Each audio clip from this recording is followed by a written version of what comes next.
This is Ryan Gorsey of BearTerritory.net and Scout.com here with Mike Vernon of the San Francisco Chronicle. We are here in Haas Pavilion for our 4-point play right after our press conference with Cuonzo Martin. And we found out something pretty big today, or at least big for Wednesday's matchup with Wyoming. Mike, what was that? Jabari Bird listed as very doubtful with his foot injury, and Brandon Chaka still a day-to-day. It doesn't look good for Bird. Very doubtful sounds like a no play to me.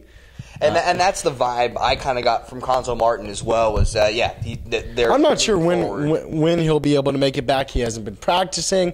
You guys know he's been wearing the protective boot, even though that doesn't mean he can't play. It's still just not a good sign at all. Now remember, it was not his foot last year that kept him out for a few weeks. It was his ankle. So this is a different injury, and it seems like it could be nearly as severe.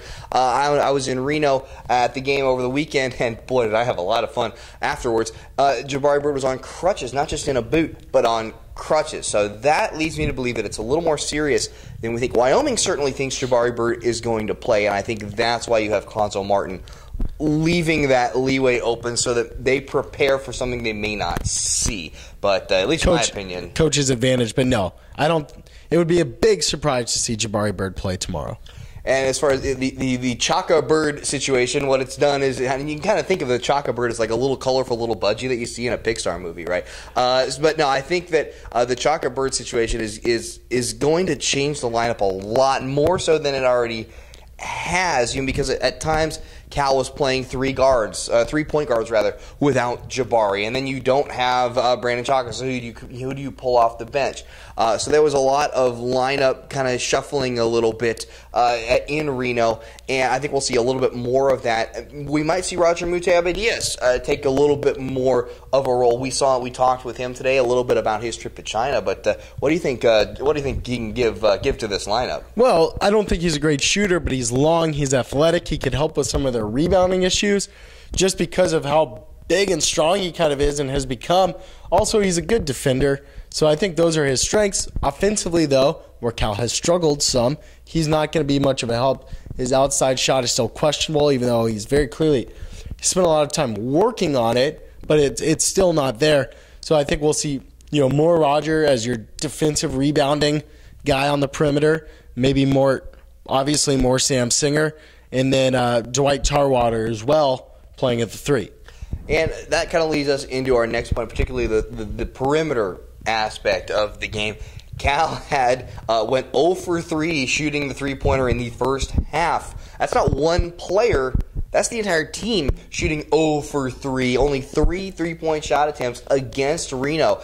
You could really tell that without Jabari Bird and without Brandon Chaka, there was not a whole lot of perimeter threat. Tyrone Wallace, of course, is a good enough threat from outside, but he's not the sniper that those two were.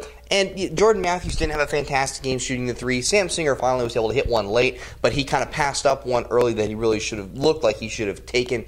The entire team really was not very effective on the perimeter, and what we've seen in the early part of the season with Cal is that the perimeter is so important to this offense, and it is so important to be able to spread the floor. It's like the spread offense, but for basketball. And what we saw in Reno was not a lot of three-point shooting, very uncharacteristic, and it really took this team out of its rhythm, shooting just 25% in the first half. Well, where does the offense come from? They don't have – David Kravish is your force inside, but he's not so much a force. He's got a lot of touch, but he's not going to be backing people down and making some incredible moves. He's more of your fadeaway, kind of in the post guy, and he's good at it.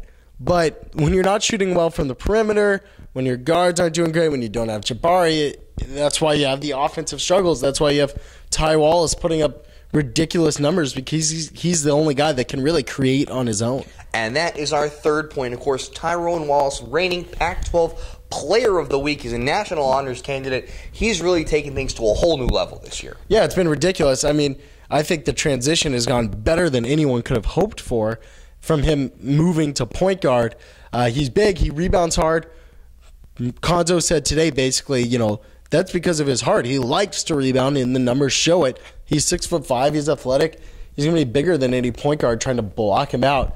So, I think that's why we've seen his numbers be like that. And then he can get into the lane. He can dish.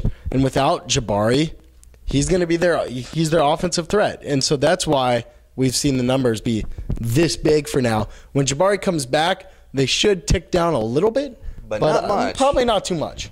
These past 2 games, 25.5 points, 11.5 boards, 4.5 rebounds. Crazy impressive. Or 11.5 rebounds, 4.5 assists. And the one thing, though, that did worry me about Reno, to kind of backtrack a little bit, is that Cal only had 10 assists as a team. Now, granted, Wallace had 4, Singer had 3. But still, on 20-plus, field goal makes you want to move the ball around a little more, and Cuonzo Martin said that there are things that need to improve, the cutting and the screening.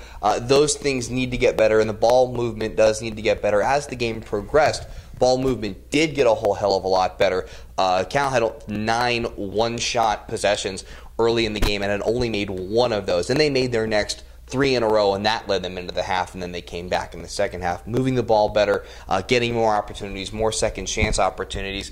And that's what Cal's going to have to do against Wyoming, because Wyoming put a hurting on Colorado. Yeah, what a surprise.